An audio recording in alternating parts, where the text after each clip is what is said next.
আপু অ্যাওয়ার্ড পেলেন, কোন ক্যাটাগরিতে পেলেন আর কেমন লাগছে?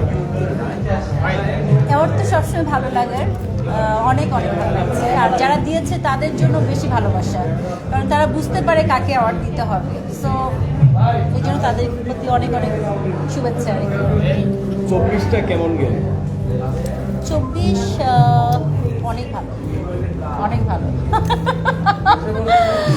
24 ভালো, তার সব ভালো। 24 শেষের মাসটা তো অনেক অনেক ভালো গিয়েছে। আর শুরুটা তো ইনশাল্লাহ ভালো দিয়ে শুরু হলো। এখন বাকিটা আপনাদের ভালোবাসার উপর আলাদা ইচ্ছা। সামনে কি কি কাজ দেখতে পাবো?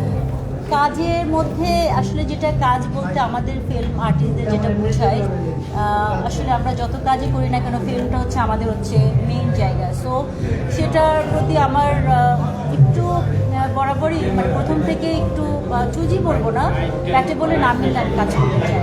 সে যত বড় কাজ করি না কেন আমার যদি মনে হয় যে আমি করার জন্য যোগ্য, কমফোর্ট, তাহলে আমি তখন করবো। আর একটু আমি হয়তো বা রাজনীতিতে পড়ে গিয়েছিলাম, এটা রাজনীতি বলবো না, একটা সময় একটু স্লো হওয়ার কারণ আছে, তো সেটা রাজনীতি বলা চলে একরকম। তো সেটা আমি ডোন্ট কেয়ার, আমি কেয়ার করি না। ইনশাল্লাহ আমি মনে করি যে উপরওয়ালা যদি চায় তাহলে তাকে সেই জায়গাটায় নিয়ে রাখে, নাহলে আমি প্রথম ছবিতে ন্যাশনাল অ্যাওয়ার্ড পেতাম না। আমি প্রাউড ফিল করি অলওয়েজ। 2024-এ একটা বড় পরিবর্তন হয়েছে দেশের, এবং আপনি একজন ফিল্ম অ্যাক্ট্রেস হিসেবে চলচ্চিত্রে কি পরিবর্তনটা দেখতে চান? অবভিয়াসলি ফিল্মটাকে আমি একদম নতুন করে দেখতে চাই। নতুন মিস হচ্ছে লাইক মানে থাকে না যে জেনারেশন চেঞ্জ হয়েছে, থাকবে মানে বেস্ট। আমরা যখন মেকআপ করি তখন বেস্ট দিতে হয়, যখন আমরা একটা ঘর করি, বিল্ডিং করি, আমাদের ফাউন্ডেশন দিতে হয়। সো ফাউন্ডেশনটা যেন স্ট্রং থাকে, মানে ফাউন্ডেশনটা যদি যতই আপনি টাকা ঢালেন না কেন, টাকা দিয়ে তার ফাউন্ডেশন হয় না। ইট লাগে, সিমেন্ট লাগে, বালি লাগে, সমস্ত কিছু লাগে, রড লাগে। তো বিটটা থাকতে হবে, শুধু টাকা দিয়ে ফাউন্ডেশন করলে হবে না। তো ওই টাকা দিয়ে এতদিন মানে ফাউন্ডেশনটা ছিল, কিছুদিন, এতদিন বলবো না, সরি তাহলে ভুল বলা হবে, কিছুদিন ছিল, সেটা যেন না থাকে আমি আশা করি, আমি চাই। আপুর সামনে ভালোবাসা দিবস এবং কিছুদিন পরে ঈদ, সামনে কি কাজ আসছে?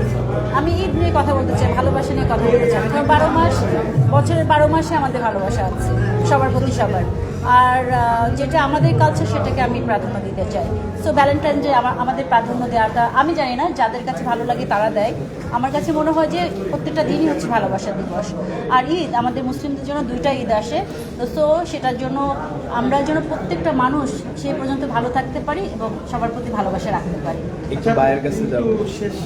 আচ্ছা আচ্ছা হ্যাঁ, একটু বিষয় জানার ইচ্ছা যে আপনার মনে কোনো আক্ষেপ আছে? ম্যাডাম ফুলির ছবিতে আপনার একটা শেষ করতে হবে তো না, তারপর ম্যাডাম ফুলির ছবিতে আপনার পুরস্কার কতটুকু আরো বেশি পেলে খুশি হবেন?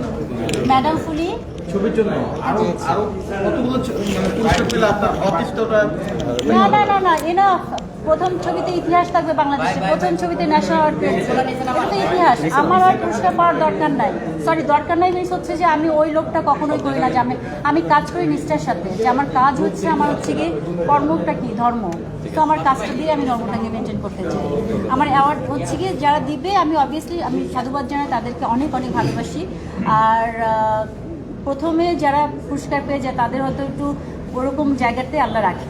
আপনার সময়কে যারা অভিনয় করেছে তাদের অনেকে ঘুরিয়ে গেছে, কিন্তু আপনি যে সিমলা সেই সিমলায় রয়ে গেছেন, এর রহস্য কি? ঘুরিয়ে মিনিস কি? মানে অনেক বয়সের সাথে সাথে আপনি আপনার জায়গায় পড়ে গেছেন।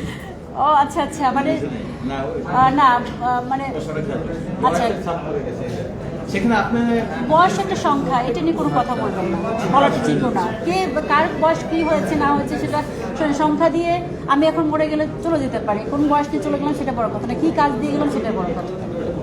তারপরে মানে নিজস্ব সৌন্দর্য ধরে রেখেছেন সেটা বলি। মন ভালো যে সব ভালো। একটু বাইরে জি, আমি অনেক কথা বলেছি, এখন আমার প্রিয় এবং আপনাদের সবার প্রিয় কিছু বলতে চাই। আমার কথা মনে অনেক কঠিন কঠিন। আমি একটা